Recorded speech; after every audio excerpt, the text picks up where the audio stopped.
नमस्कार। आज हम एक बहुत ही मशहूर किताब सोचो और अमीर बनो पर बात करने वाले हैं। हाँ, नेपोलियन हिल की क्लासिक। बिल्कुल। पर हम किताब नहीं बल्कि इसकी एक हालिया समीक्षा पर गहराई से बात करेंगे। किताब तो देखिए 1937 की है, काफी पुरानी। हाँ, लेकिन ये समीक्षा कहती है कि इसकी बातें आज भी उतनी ही काम की हैं। सही बात है। समीक्षा का निचोड़ यही है कि ये सिर्फ पैसे बनाने के बारे में नहीं है। अच्छा। हाँ, बल्कि ये कि कैसे हमारी सोच, हमारा जो विश्वास है और सबसे जरूरी हमारी इच्छा, इच्छा। हाँ, तीव्र इच्छा, हम्म। कैसे ये सब मिलकर हमारी असलियत बनाते हैं। और ये सब फोर्ड और एडिसन जैसे लोगों पर, हाँ, सुना है 25 साल की रिसर्च। बिल्कुल 25 साल के इंटरव्यूज पर आधारित है, ऐसा समीक्षा में जिक्र है। कमाल है। तो चलिए खोलते हैं इस पिटारे को। समीक्षा में सबसे पहली और सबसे अहम बात क्या निकली? इच्छा, डिजायर। हिल कहते हैं और समीक्षा इसे हाईलाइट करती है कि हर उपलब्धि की शुरुआत यहीं से होती है। अच्छा। हाँ उनका वो मशहूर कोट भी तो है कि मन जो सोच सकता है। हाँ हाँ, मन जो सोच सकता है और जिस पर विश्वास कर सकता है उसे वो हासिल कर सकता है। बिल्कुल। लेकिन यहाँ समीक्षा इस पर जोर देती है कि ये सिर्फ हल्की फुल्की चाहत नहीं है। मतलब एक जुनून, एक धधकती हुई इच्छा, जिसे हिल ने कहा है, जिसको समीक्षा ने भी उभारा है, उसे गहराई से महसूस करना, इमोशनली इन्वेस्ट करना। दिलचस्प। हाँ, और फिर समीक्षा में जिक्र आता है आत्म सुझाव का, ऑटो सजेशन। ये क्या है? हाँ, ऑटो सजेशन। समीक्षा बताती है कि ये अपने अवचेतन मन मतलब सबकॉन्शियस माइंड को प्रोग्राम करने का तरीका है। प्रोग्राम करना कैसे? अपने लक्ष्यों को, पॉजिटिव बातों को बार बार दोहराना, लेकिन सिर्फ रटना नहीं।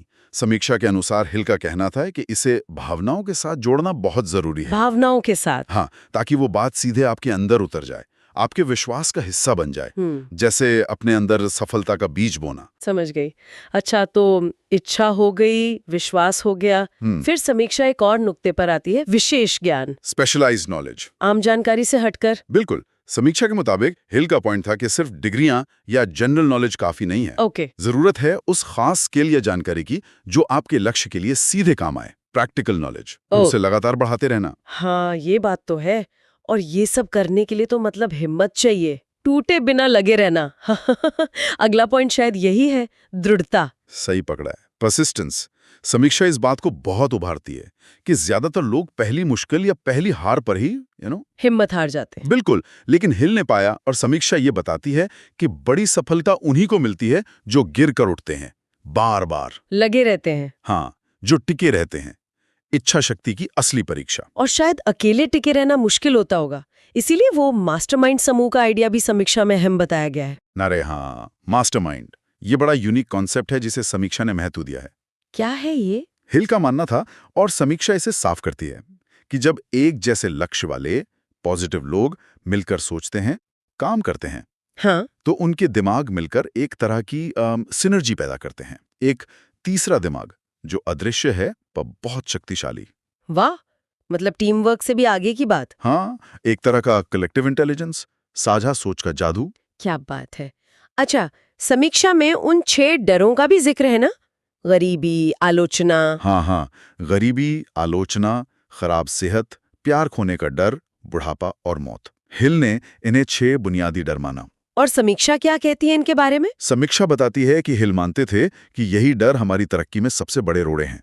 लेकिन अच्छी बात यह है, जैसा समीक्षा ने जोर दिया है, कि ये सिर्फ दिमागी हालतें हैं, मेंटल स्टेट्स। अच्छा, इन्हें पहचाना जा सकता है, समझा जा सकता है, और सही सोच और विल पावर से इन पर काबू पाया जा सकता है। ये असलियत नहीं, हमारी सोच की उपज है। तो समीक्षा कुल मिलाकर किताब की बहुत तारीफ करती है, लेकिन कुछ सावधानियां या कमियां भी बताई हैं। हाँ, बताई हैं। समीक्षा ईमानदार है, वो मानती है कि भाषा थोड़ी पुरानी लग सकती है, 1930s की है आखिर। ठीक है। और सबसे अहम बात जो समीक्षा ने साफ की है, ये कोई जादू की छड़ी नहीं है कि पढ़ लिया और बस अमीर बन गए। हाँ, वैसा नहीं है। इसके सिद्धांतों पर काम करना पड़ता है, सोचना पड़ता है, दिमागी मेहनत लगती है इसमें। सही कहा, एक्शन लेना पड़ता है। तो इस पूरी चर्चा का सार क्या है? समीक्षा का फाइनल टेक क्या है? देखिए, सार यही है कि कोई भी बड़ी कामयाबी, चाहे वो दौलत हो या कुछ और, वो पहले दिमाग में बनती है, हकीकत में बाद में आती है। ये किताब इतनी पुरानी होने के बाद भी सफलता का एक मेंटल ब्लूप्रिंट देती है, और समीक्षा ने इसे 5 में से 5 स्टार दिए हैं। 5 में से 5। मतलब आज भी पूरी तरह प्रासंगिक है। बिल्कुल, जमाना बदला है, टेक्नोलॉजी बदली है, लेकिन समीक्षा के हिसाब से इच्छा, विश्वास, दृढ़ता, डर पर काबू पाना, ये चीजें आज भी उतनी ही पावरफुल हैं। सही बात है। Psychological drivers. सही बात है।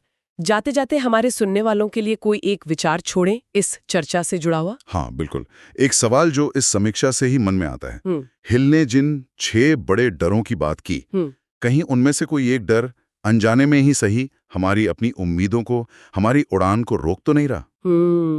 सोचने वाली बात है। बिल्कुल।